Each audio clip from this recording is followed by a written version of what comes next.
This video is going to cover everything you want to know about InstaFrame mode for the X5. So you have to be in 360, you have to click on InstaFrame mode, and now these are the settings that we get to work with.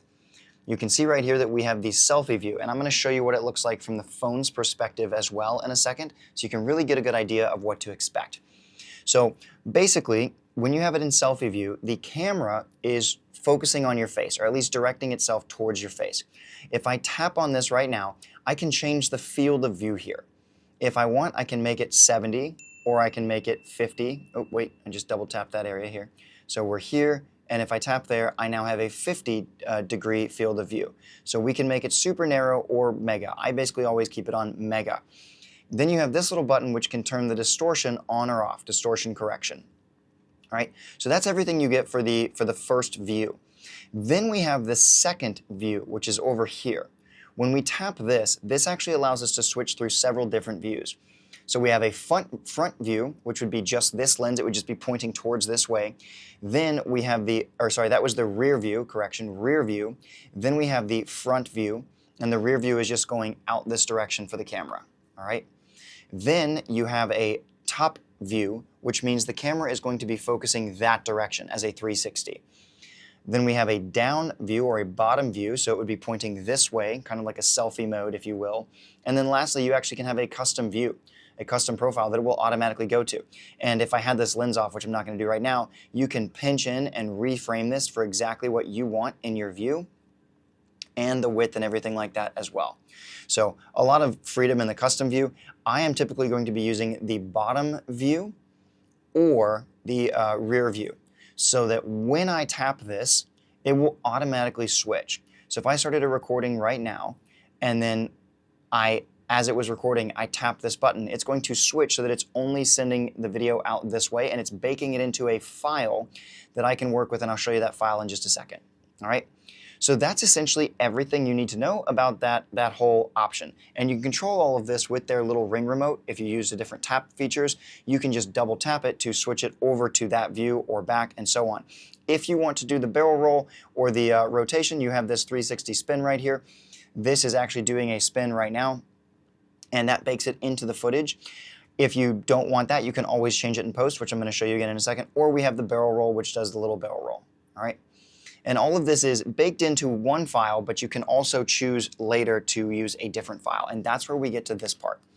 So you'll notice that any file that has the little the InstaFrame logo is an InstaFrame file.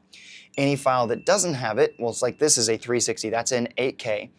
And then these other files are the ones that are giving me the two options. So like if it says InstaFrame and 360, that means this is a file that I can edit on itself later. All right. If I was to tap right here, I can do nothing with this file. I can't reframe it. I can't do anything because it's already baked in this way as a 1080p file. All right. If I click on the editor, I can like cut and stuff, but I can't actually reframe.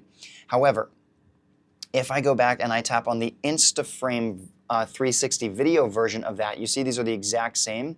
If I tap on this one, I now have the ability to actually reframe and ignore everything that the file did when it was baking it in. And so I can change all of this stuff in post if I want to. And this is at 5.7K plus 30 frames per second. All right? And so that's essentially what is happening when you do an InstaFrame video. You're getting one file which is just baked in 1080p, everything as is, and then you're getting another file which is 5.7K plus. And so if you want the higher quality file, all you do is tap on this and then export it. It will still already be pre-framed for you if you want it to be. You see right here, InstaFrame right there. Or I can tap out of this and I can now reframe everything custom, exactly as I want. And I can do all of these things, and I can add my keyframes by just tapping this right here. And this is how easy it is to edit on the mobile app. If I just spin this around and I'm like, all right, this is the view that I want first, and I'm going to keyframe that right there, boom.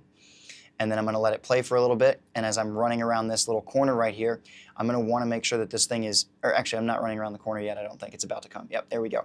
And so as I'm doing this, I'm going to maybe like reframe this part so that it's staying at this angle for me, just like that. And then I hit there, and then I'm going to let it go a little bit further. And I'm starting to track off center. So I want to make sure that by the time I get to here, I'm reframed exactly where I want to be.